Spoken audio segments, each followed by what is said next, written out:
Hello again. This is part two of our On Civilization lecture series. Now, last week we started by looking at Kenneth Clark's Civilization. And if you'll recall, we set out a framework. We looked at the evolution in thinking about civilization and then started to sketch out not necessarily a specific framework for the study of civilization, but we deconstructed some of the assumptions we tend to have about civilization. Now, that pointed out a few things, one of which was that culture and civilization are related, but not exactly the same thing. And another is that culture seems to be one of the main features that humans have that allow them to adapt to a wide variety of circumstances by adapting their environment through communication with one another. So culture is very important, whether we're talking about a large-scale civilization or just a small-scale group trying to survive. Shared language, shared knowledge, particularly once it becomes organized in narratives that can be used to explain things like cause and effect. This provides a substantial opportunity for humans to begin the process of eventually becoming all of these civilizations around the world. So part of the job of what we're going to do across the next weeks is to pick and choose examples from lots of different situations to get a sense of what is common and what's different about varying civilizations. Particularly because we spent a lot of time taking away this linear idea of civilization that was common in the West until fairly recently. So next week, we will pick up with some of the classic instances of Western civilization studies. Often these start with the decline of Rome and some question around what it looks like to have a peak of civilization and that then goes away and then supposedly comes back in our time. But this lecture today is going to go through some of those prior steps, continuing much deeper into another theme that came up last week, which is taking apart the assumption that agriculture is the sort of key original element of civilization, that agriculture in some ways equals civilization, and that version of large-scale agricultural societies requires some kind of hierarchy to manage the complexity of that configuration.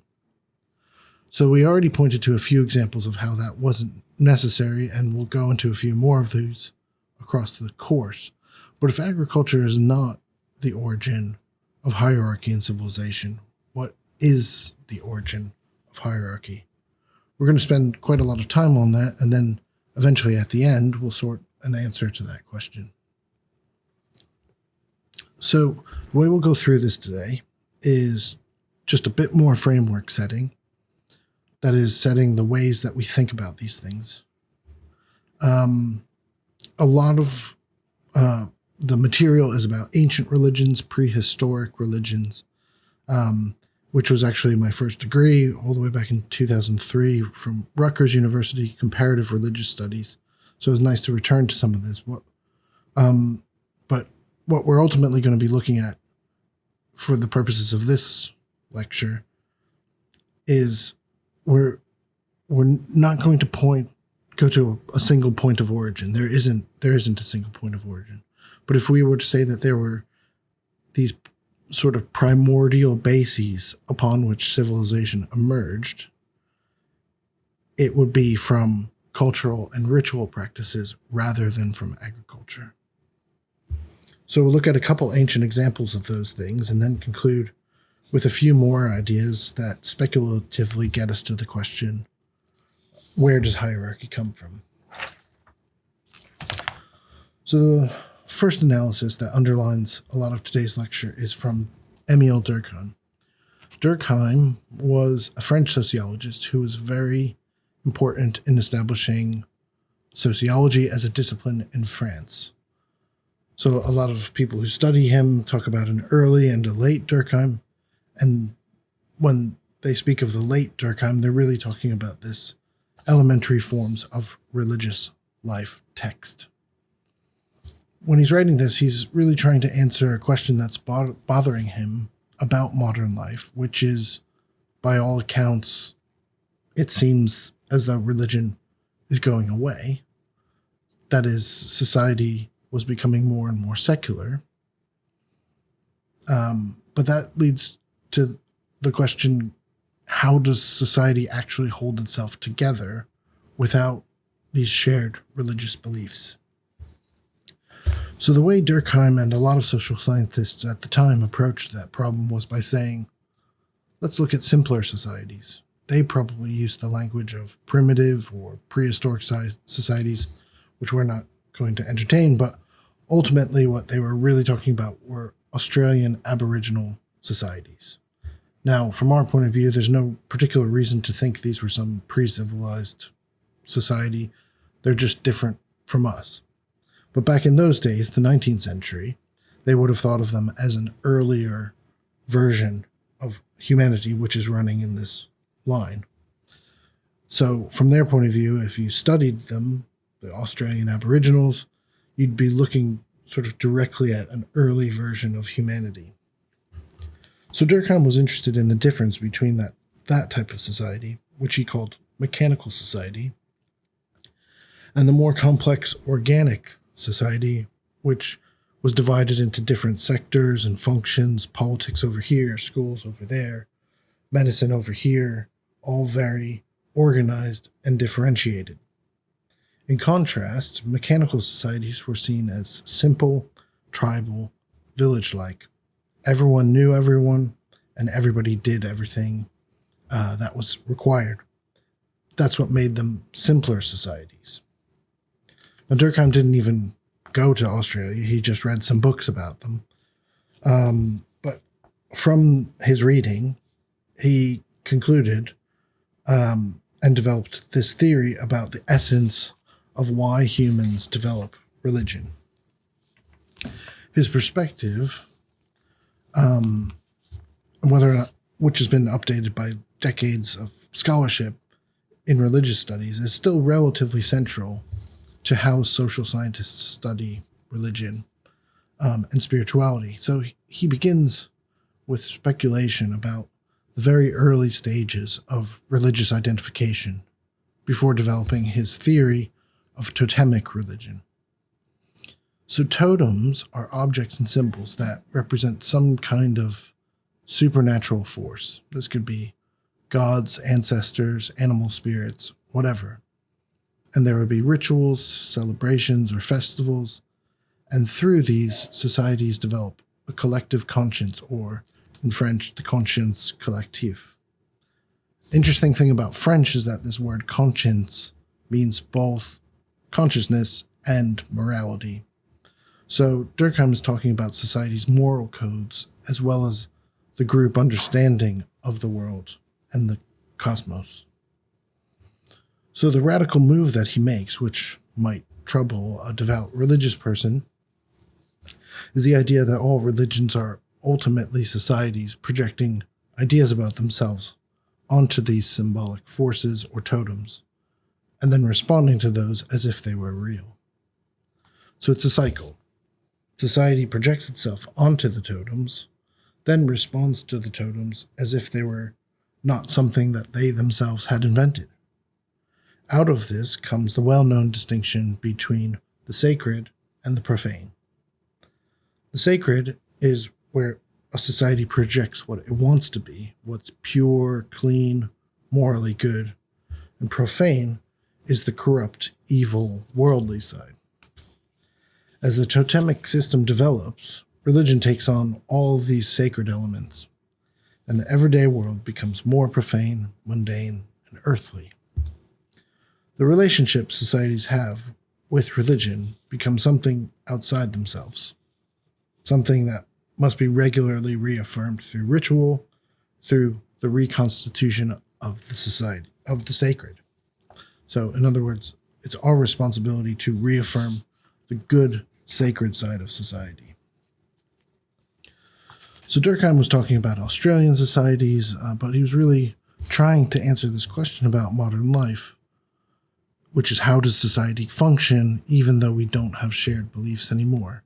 Now, various sociologists since, for example, Jeffrey Alexander has worked through this, talking about things like the civil sphere, He says there are some things we consider civil and other things we consider uncivil. So it might be acceptable to have a particular type of argument if it's in a parliamentary setting and follows the rules. But if you argue in the wrong setting or make unfair claims about someone, you're being uncivil.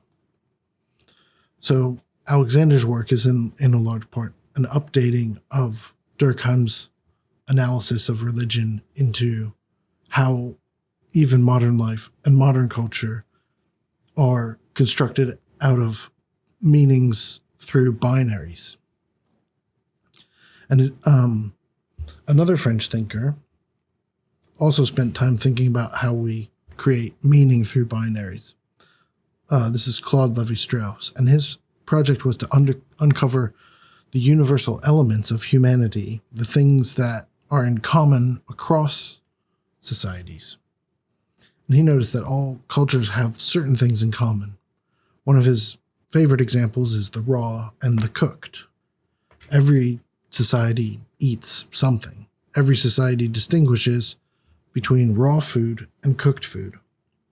And that binary is not just about food, it's about the difference between natural or human-treated or processed food. So other binaries might be the difference between human and animal, male and female, civilized versus nature.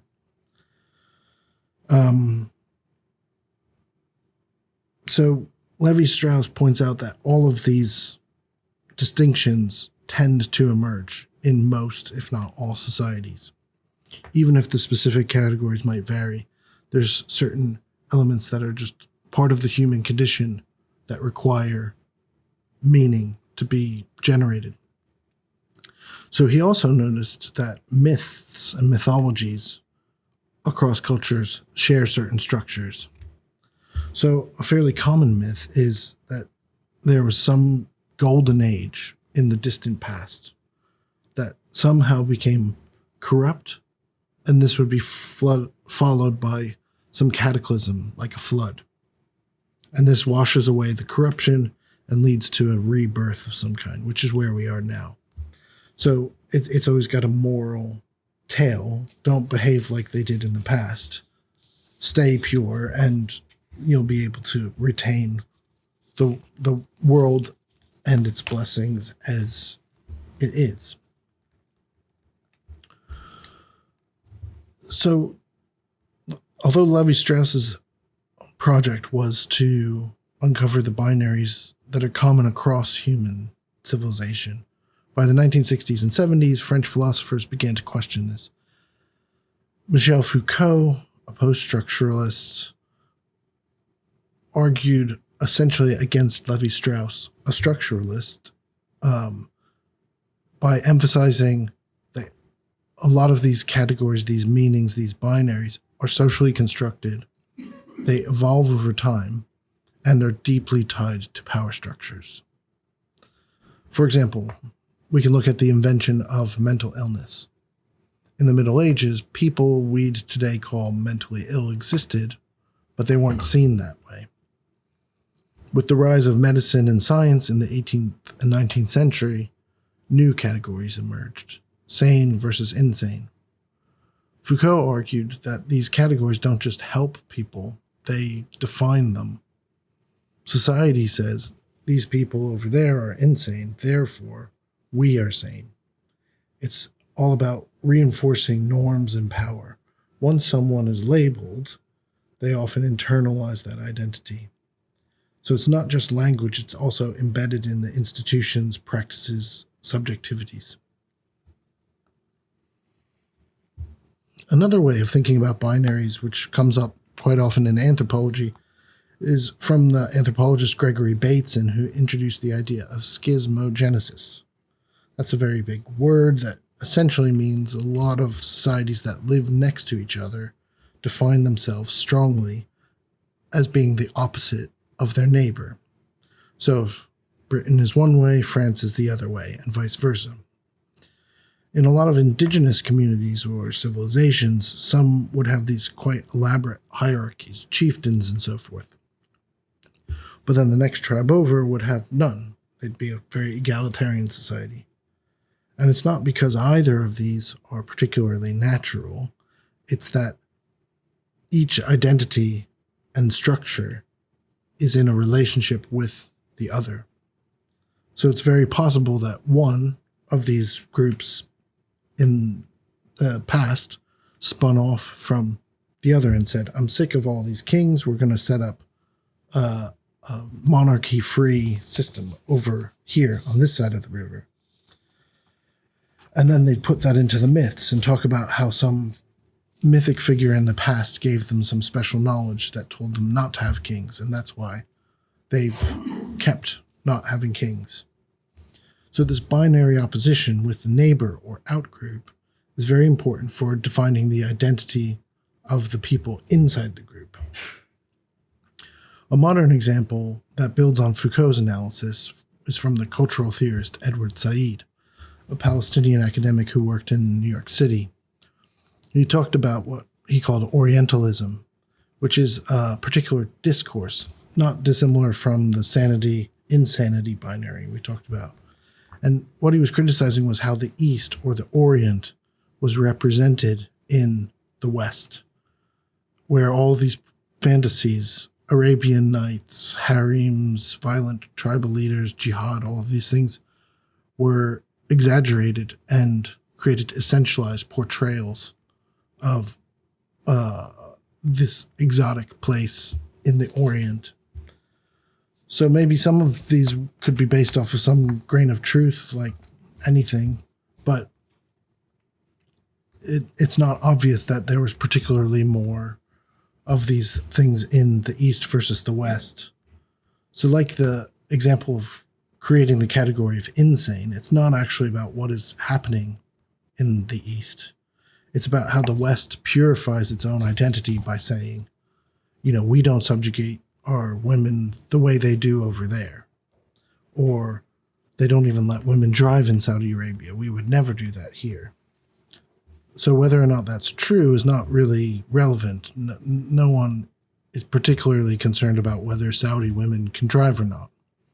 It's about reinforcing the idea that we in the West are more egalitarian towards women, even if we aren't actually doing that much. It's sort of there to make us feel better about ourselves. So ultimately, this brings us back to the question about thinking of collective consciousness or ideology as essentially group level equivalents to what Freud and other psychoanalysts would describe as rationalization or defense mechanisms.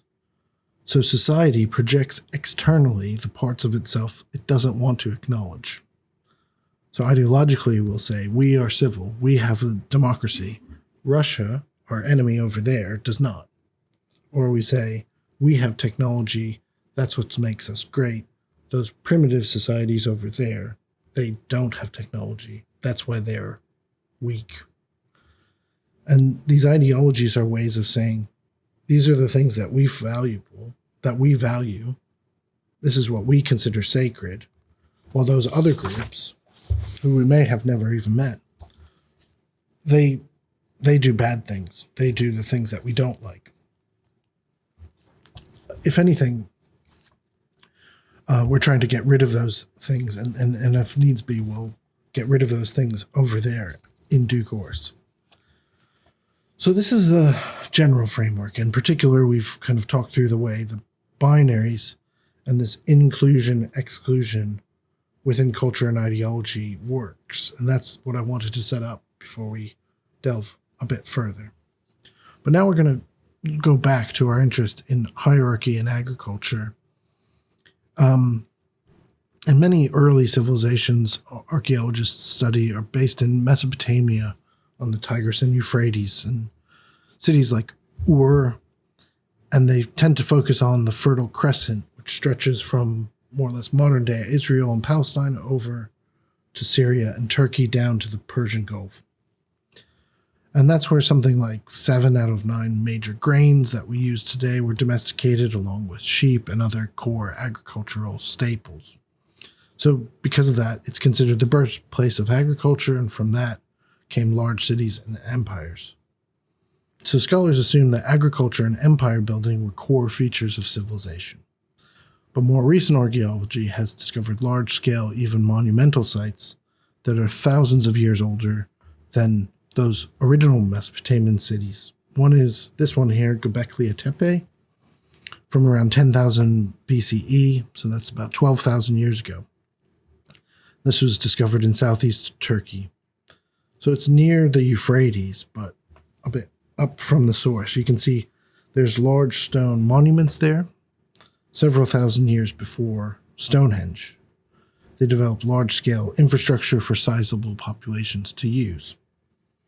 So the traditional civilizational account would say this was for cities, power, palaces, hierarchy, but much of the evidence suggests it was actually used intermittently and in a decentralized way.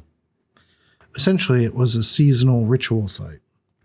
Populations would therefore have lived in dispersed foraging groups, but at certain times of year they would come together for these large-scale festivals.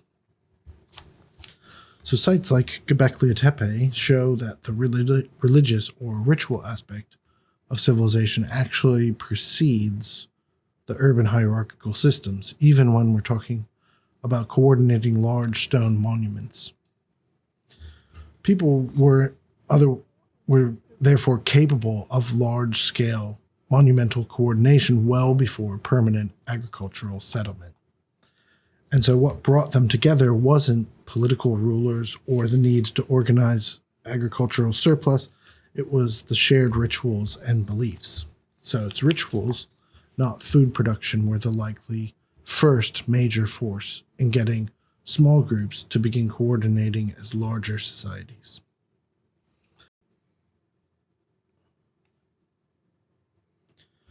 Another independent example comes from North America, Cahokia, in present-day Illinois. There are many similar sites up and down the Mississippi River. A broader Mississippian civilization rose and fell at different points across the pre-Columbian period. So one of the things Cahokia exhibits are these large mounds, including one that's larger than the pyramids of Giza. It has astronomical features, pits, signs of temporary settlements, and there's no indication that Cahokia was permanently settled. It was like Göbekli Tepe, a seasonal gathering site for populations across the region. So again, why does this matter? If settlement and hierarchy are not the origins of civilization, but rather choices certain civilizations make, then the prior ritual, cultural, and religious capacity is what makes those choices possible. Thousands of years before what we once thought was the origin of civilization, there was already this leap in human society from small, self-contained groups to large, complex, coordinated civilizations that were nonetheless neither urban nor settled. So, what's the significance of ritual sites? Let's turn to Victor Turner, the anthropologist, who introduced the idea of liminality. Liminal space is the in-between space, so between the sacred and the profane, the normal and the abnormal. Within rituals, liminal space is created through music, dance, gathering people together to do more or less unusual things. It's no longer everyday life, but it's also not fully sacred. The people involved are not gods, although they might represent them. They're ritual leaders or priests, and they facilitate this liminal condition. So this space allows all sorts of interactions to occur. One of them at these various rituals is probably trade. Some early large-scale agriculture may have been used to mass-produce food for some of these sites. So people would grow fruits or grains and then bring them to these large ritual gatherings. It's also a place where different kinship groups meet and exchange people. That is, young people marry or move between groups. And these interactions are structured by initiation rituals, rites of passage, marriage, memorials, and so on. So normal social structures are suspended. Someone who's a chief in daily life might not be a chief within this ritual space. They may be equal with everyone else. We recently celebrated Carnival here at the engine room, which plays into this idea of flipping the class structure. The rich become poor, the poor become rich, but this is only temporary. Then everything goes back to normal. But during that liminal moment, new social relationships are forged, and people also leave with tokens, clothing, totems, reminders that they're part of this larger collective consciousness, and that they can take back with them to their dispersed homes. And that carries them through the year until the next ritual feast. And Göbekli Tepe in particular had evidence of large-scale feasts. So food and drink were always very central to these festivals. One last thing to point out is Marcel Mauss studied gift-giving in the potlatch culture of the Pacific Northwest, and potlatch ceremonies, different groups would give elaborate gifts to one another, not for gain, but to demonstrate prestige. So the more that you gave away, the more important you appeared. So although this has similarities to things like trade, it's not ultimately about accumulation. It's about the construction of reciprocal relationships. So as these ritual gatherings grow, there does start to be this growth of what you could call a collective consciousness. And over time, you start to see the evolution from distributed, decentralized, unsettled populations to settlement and eventually cities. Now, Lewis Mumford in The City and History suggests that the first cities were not markets or fortresses, but in fact grave sites, places where the dead were buried in mounds or caves. That is, ritual grounds. So people returned to these places to engage with ancestors, not every day, but during these big rituals. So in every living city, Mumford says, there's a structure of the past underneath our feet, materially, but also spiritually. And the city thrives not just through the buildings, but through that spiritual energy. So back to Durkheim. In Elementary Forms, he makes an interesting point, similar to Levi-Strauss, about something all humans do, which is dream. It's not often thought about, but one of the most important things humans need, besides food, is a safe place to sleep. And when you sleep, you dream. And dreams are pretty weird. They're sort of this other reality that's related to your life, but also something else entirely. Durkheim suggests that religious ideas likely originated when people started asking, what are these dreams? In dreams, they'd see ancestors, spirits, figures that felt alive and active. And this very quickly leads to a distinction between two realms, the everyday world and another dimension, which I think of a bit like the upside down in Stranger Things. It's the same space, but with another layer that we can't fully access except through dreams or rituals.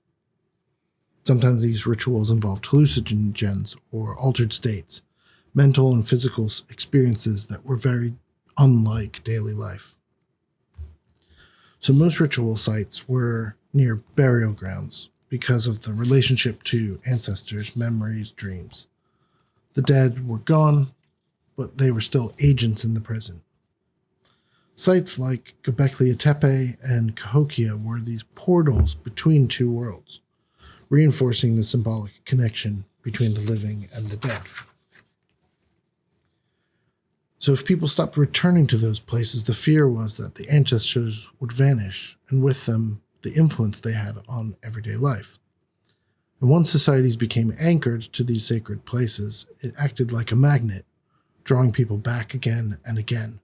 And over thousands of years, that anchor gradually limited the full-scale migration and began to encourage settlement and concentration. So these are the theories I'm starting to think about, and supported by archaeological evidence that suggests civilization didn't, in fact, begin with agriculture in cities. It begins with rituals, collective conscience, and shared culture. So once we've got this in mind, that's given me a few more ideas about what this might impact on the way that we consider civilizations, both today and in the past. So take places like Cahokia. You've got ritual centers that seasonally or annually would be sites where everyone gathered. But what were the people doing for the rest of the year? And if it wasn't settled agriculture, was it what we tend to think of as hunter-gatherer life, sort of somewhere between primates and modern humans, wandering around collecting berries or hunting mastodon or whatever we imagine tells us that prehistoric people did? Well, what in fact seemed to happen was about 12,000 years ago was the onset of the Holocene, which is still the current climatic period that we're in. And this is when the ice sheets started to melt. That revealed a whole range of coastlines and opened up this bonanza of forageable food. So shellfish, seabirds, freshwater fish like pike and bream, waterfowl, and so on. And the most desirous locations became places like deltas and estuaries.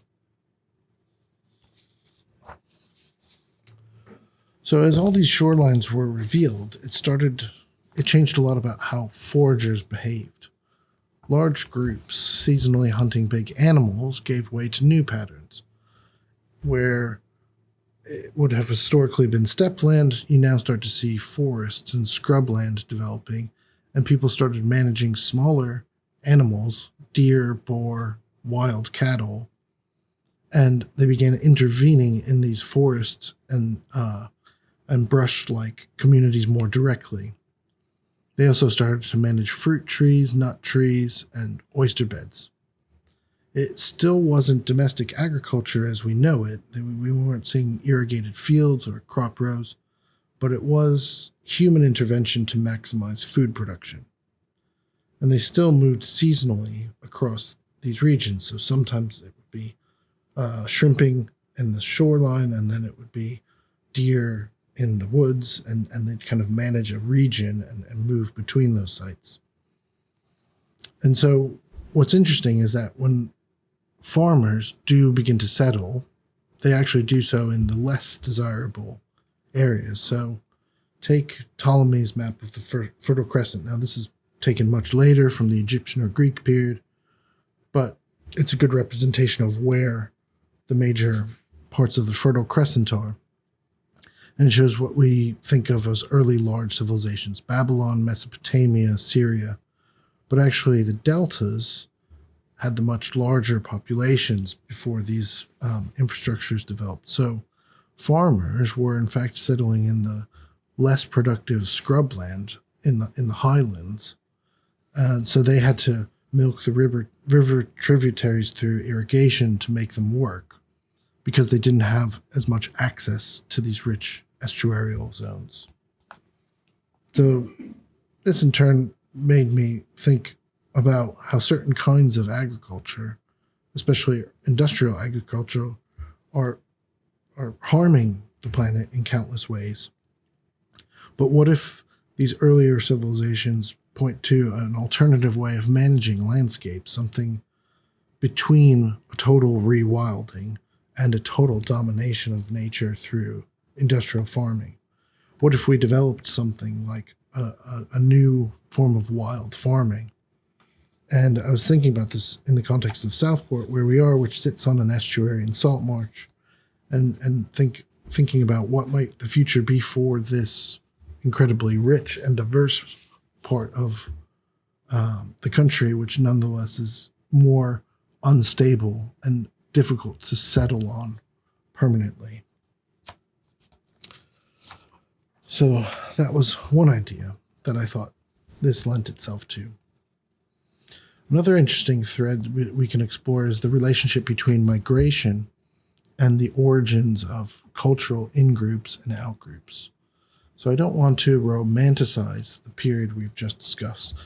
Plenty of those estuaries were probably preserved and defended through considerable violence and all sorts of unpleasantness. But throughout the history we associate with civilization, from agriculture to the present, there have been migratory civilizations alongside those that we don't fully integrate into our concept of civilization, although they were constantly in a relational relationship. So, but because these civilizations didn't have as much monumental architecture or stone buildings, we don't tend to register them as being as important. So take the Indian Ocean in Southeast Asia. We'll cover that in a later lecture. But even here, you can see the Hittite civilization, and they're part of the layering of civilization that's taking place in the Fertile Crescent in 2000 to 1000 BCE. Now, alongside them is this very elusive group called the Sea Peoples. Some think they eventually become the Phoenicians, and they were constantly trading, navigating the seas, and we don't know very much about them, partly because the sea levels have risen since then, so their ports and cities are now underwater, and if those weren't made of elaborate stone, they're even harder to spot. There are others, the Indo-Europeans, who started further off this map and eventually looped around to become the Celtic and Germanic people. So migration is this constant feature that's happening during this period we generally consider to be a settled period. And this brings us back to a book we mentioned last week, The Dawn of Everything by Graeber and Wengrow. So they suggest that for most of human history, society had three core freedoms that we no longer enjoy. 1, the freedom to move away. 1, the freedom to disobey. And 3, the freedom to imagine alternatives. So if there was too much power and control in one place, you could say, I'm not standing for this. I'll take my family and my friends and I'll move to the other side of the lake. So this freedom to move away not only limited centralized power, it also diversified social organization. You could try out different ways of doing things. And because people had the freedom to disobey, many early ritual gatherings didn't require strict hierarchies. Sure, somebody had to organize the food and the security, but those roles were temporary and often rotated. There's even evidence that many of these roles were performed by comedic figures, ritual clowns, so to speak, who would enforce the rules through satire or play rather than authority. So, how do we know this? Well, archaeologists have a surprising amount of evidence suggesting this is how it worked. So, within these societies, people retained this freedom to disobey, and if that didn't work, they also had the freedom to imagine and create a new society by changing the myths, the binary structures, and even invoking earlier gods by saying, that God gave them those rules, but we follow an older God that told us that we should do the opposite. So now we're getting that much closer to where hierarchy comes from. If you've got a society of members and someone leaves, they're no longer a part of it. But what about outsiders who come in? There's quite a lot of ethnographic evidence on how different societies handle war captives. After a conflict, outsiders were brought in, and often their names and identities were ritually changed so that they could be fully integrated. In other words, saying, you are in fact always one of us.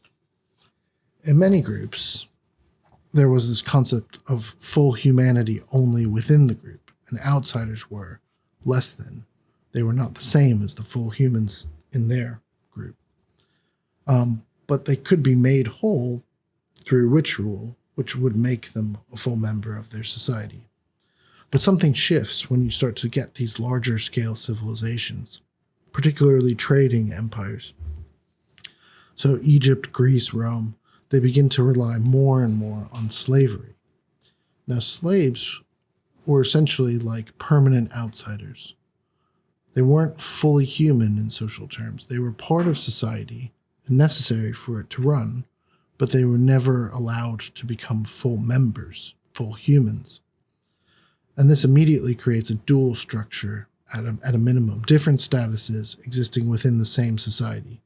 And from that, you can build more and more layers, untouchables, commoners, elites, kings, aristocrats, priests.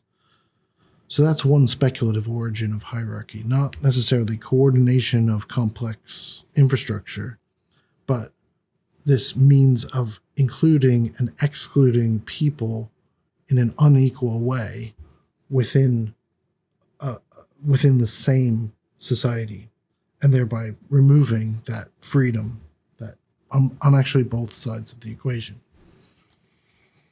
So a more recent theory about modern society comes from Isaac Reed. He draws on the concept of the king's two bodies from legal theory. The classic example of this two-body situation is the frontispiece of Hobbes's Leviathan. You've got the king, who's made up of people, the church on one side, the military and the law on the other. The key point here is that the king could delegate authority to a governor who would act on his behalf, even far away, like in Pennsylvania or a colony overseas. During colonialism, this becomes crucial. Indigenous leaders would say, we need to arrange a treaty with your leader, and the local general would say, I'm the leader here, but ultimately it's the king who's deferred his authority on me. So the king, in this sense, has two bodies, his actual body and the body politic. Now, Reed argues that in various ways the French Revolution, democracy, and so forth break this two-body issue apart. Now we have bureaucracies, everything gets much more complicated.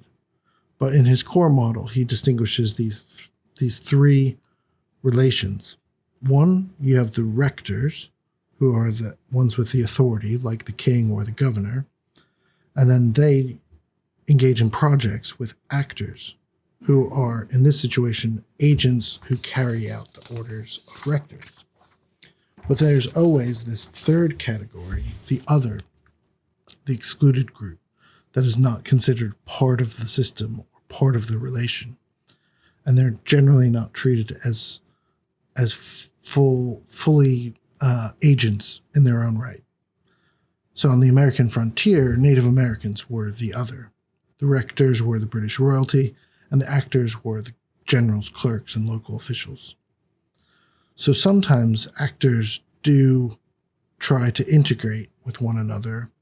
The chief and the general might come to terms in each direction in order to recognize the other as an equal, in order to sign treaties, create legal structures, and so forth.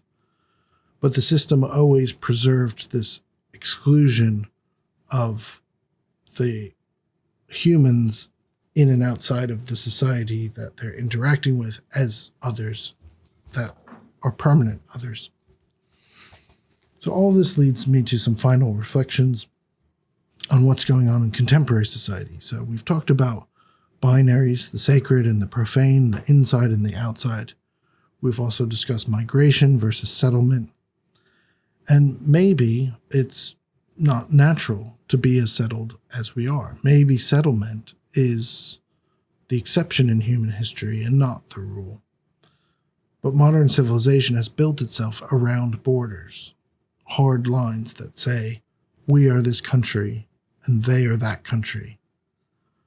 Yes, we can allow some migration, we can holiday in Spain, but there's always a symbolic logic that says certain people can't enter, or you can only stay for this amount of time and then you must go back. And this is what's always puzzled me, is why there's always such intense anger about immigration, and why is this increasing? Because ultimately we're not talking about huge numbers of people. And I think it's because it has much less to do with the migrants themselves and more to do with us. How do we think about ourselves? What do we belong to? What's our settlement? And we need to create, just like the West needed to create a magic Orient, we need to create this idea that there's someone out there who wants to come in, whether that person exists or not, or why.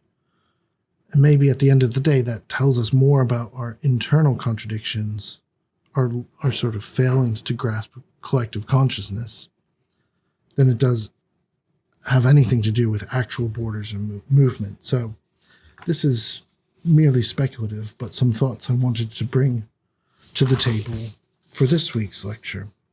Now, next week, we will start to dive straight into that classic analysis of the fall of Rome, and particularly try to look at some ideas around the role of Christianity in shaping Western civilization, but we'll compare that to other spiritual responses to empire, both internal and external. But that's it for now. Thank you, and I'll see you again next week.